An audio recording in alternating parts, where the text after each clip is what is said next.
Selamat datang di Novel Audioku Channel. Terima kasih sudah mampir di Novel Audioku Channel. Bantu untuk klik tombol subscribe dan like untuk berkembangnya channel ini. Dan jangan lupa untuk nyalakan loncengnya agar selalu mendapatkan notifikasi terbaru dari Novel Audioku Channel. Silahkan menikmati cerita novel favorit Anda. Mari kita lanjutkan kembali kisah novel Aiden Enzo Kehidupan Super, episode 264, bersama Novel Audioku Channel. Selamat mendengarkan. Masih bersama Novel Audioku Channel, mari kita lanjutkan. Adegan ini terjadi terlalu tiba-tiba dan terlalu cepat. Tergio Ziso di dalam mobil, serta dua pengawal berjas hitam di barisan depan, dengan cepat mengeluarkan senjata dari belakang pinggangnya, siap bertarung. Tergio Ziso juga mengerti, dia ditipu. Jauhkan harimau dari gunung. Selain itu, pihak lain juga melakukan penyergapan di jalan pegunungan yang pasti dilalui kota Luofeng ke Sangjiang. Dengan kata lain, orang-orang di belakangnya akan membunuh Tuan Enzo. Tuan Enzo, Anda tetap di dalam mobil. Tergio Ziso segera mengatur, memandangi dua bawahan di depannya, dan berkata, ikutlah denganku, apapun yang terjadi, lindungi Tuan Enzo. Tapi, Aiden Enzo langsung menghentikan Tergio Ziso, menggelengkan kepalanya, dan berkata, tidak ada gunanya, karena pihak lain telah mengatur seperti ini, mereka tidak akan membiarkan kita pergi, tetap di dalam mobil, dan bermain dengan telinga. Beberapa orang, melalui kaca di belakang mobil, segera mereka melihat bagian belakang. 4 atau 5 pria dan wanita mengenakan berbagai topeng, memegang senjata api panjang di tangan mereka, dan dengan kejam menembaki pengawal yang tersisa dengan jas hitam. Bang bang bang. Dalam sekejap, terdengar suara keras di luar. Ledakan. Sebuah Mercedes-Benz hitam langsung diledakkan, api membumbung ke langit, dan bagian-bagian yang meledak beterbangan kemana-mana. Melihat pemandangan ini, Tergio Ziso mengepalkan tinjunya dengan erat dan dengan cepat memeriksa situasi di sekitarnya. Mobil tidak bisa lagi bergerak, dan bagian depan dan belakang kosong lagi. Lari ke atas gunung? Tidak, itu hampir lereng bukit 90 derajat. Berlari menuruni gunung, belum lagi hutan lebat dan tebing. Dalam hati Tergio Ziso, dia sangat cemas saat ini. Jika Tuan Enzo mengalami kecelakaan dengannya, dia benar-benar akan pergi ke neraka dan menyalahkan dirinya sendiri. Segera, tembakan di luar berhenti. 5 pria dan wanita bertopeng, dengan senjata di pundak mereka, memperbaiki pengawal berjas hitam yang telah jatuh ke tanah satu persatu, lalu berjalan menuju Mercedes-Benz di depan dengan tatapan mata. Pria yang memimpin, mengenakan topeng, dengan suara yang dalam, bergegas ke Mercedes-Benz dan berteriak, Tuan Enzo, keluar. Duduk di dalam mobil, Aiden Enzo melirik ke 5 orang yang sudah mengelilinginya, dan langsung membuka pintu, dengan tenang.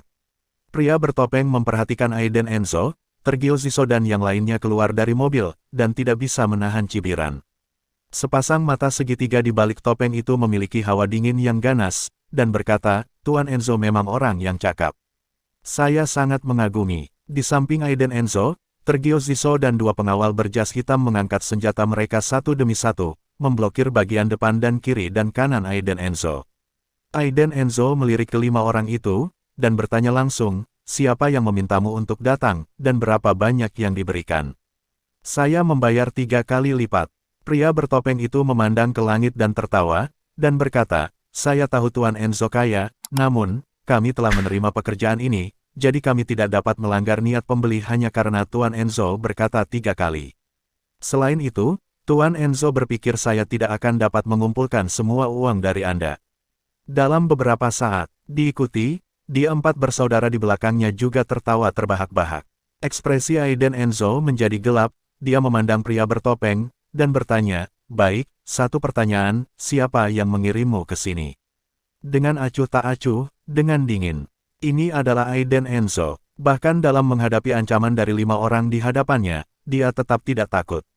Inilah keberanian ahli waris keluarga Enzo.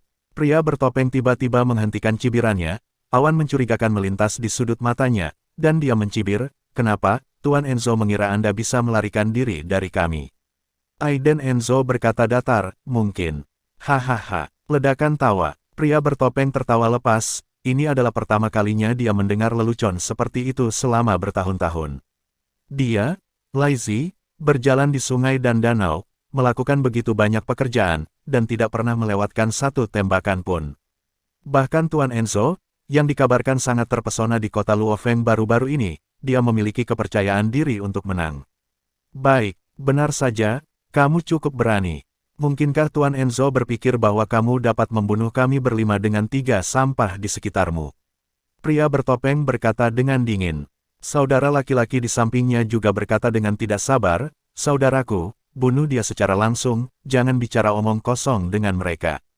Laizi menoleh, memelototinya, dan berkata, kamu tidak punya otak. Aku tidak mendengar, anak ini saya punya kartu dengan saldo 100 miliar. Jika kita mendapatkannya, apakah kita akan khawatir tentang berkelahi dan membunuh selama sisa hidup kita? Kemudian, Laizi, yaitu pria bertopeng, berbalik kepalanya langsung, matanya memantulkan hawa dingin, dan menatap Aiden Enzo berkata, Tuan Enzo, mengapa kita tidak membuat kesepakatan? Saya akan membiarkan Anda pergi, tetapi Anda harus memberi saya kartu dan kata sandinya. Aiden Enzo mencibir, melompat keluar dari kartu bank dari saku celananya, dan berkata, baik, aku akan memberikannya padamu, tapi aku tidak tahu apakah kamu bisa mengambilnya. Setelah selesai berbicara, Aiden Enzo langsung mengeluarkan kartu bank.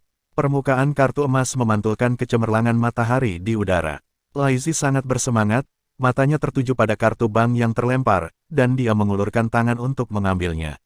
Tiba-tiba, engah, bunga perak melintas, lengan yang terputus, dengan warna merah cerah, terbang langsung dari udara, melintasi parabola yang indah, lalu jatuh ke tanah.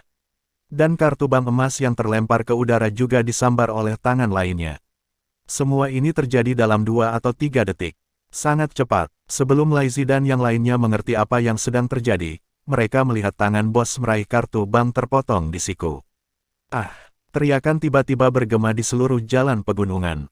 Pria bertopeng mencengkeram lengannya yang terputus dengan erat, wajahnya berlumuran darah, dan dia melolong kesakitan. Dan di mata mereka akhirnya melihat siapa yang datang.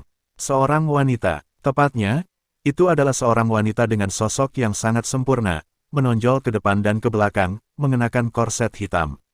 Dengan rambut pendek sebahu, mata besar, hidung seperti giok, 2 garis merah di pipi, mata tajam, memegang 2 pedang yang memantulkan cahaya dingin, berdiri di depan 5 orang. Keangkeran, pahlawan sekolah menengah perempuan, itulah satu-satunya cara untuk menggambarkannya. Kelima Laizi baru saja bereaksi dan hendak melawan, tapi ada kilatan di depan mereka.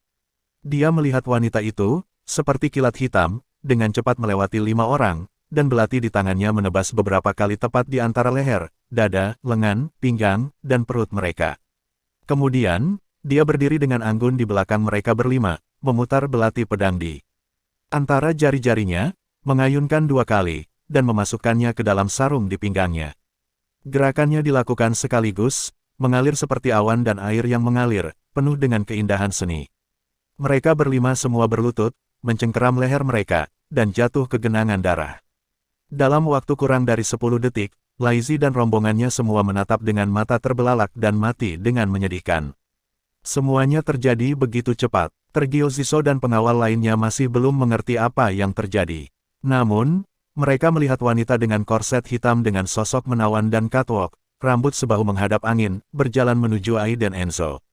Berhenti, aku akan membuatmu berhenti. Tergio Ziso segera bergegas keluar, memblokir Aiden Enzo, mengarahkan senjatanya ke wanita itu, dan berteriak dengan marah.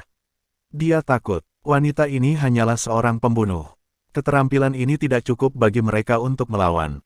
Namun, detik berikutnya, wanita dengan sosok iblis berjalan lurus ke arah Aiden Enzo dengan catwalk seksi, berlutut dengan 1 kaki, menundukkan kepalanya, dan berteriak dengan hormat, penjaga bayangan, 17, menjaga tuan muda. Terima kasih sudah mampir di Novel Audioku Channel. Bantu untuk klik tombol subscribe dan like-nya untuk berkembangnya channel ini. Novel Audioku Channel akan memberikan lebih banyak lagi cerita novel yang lainnya dalam versi audio.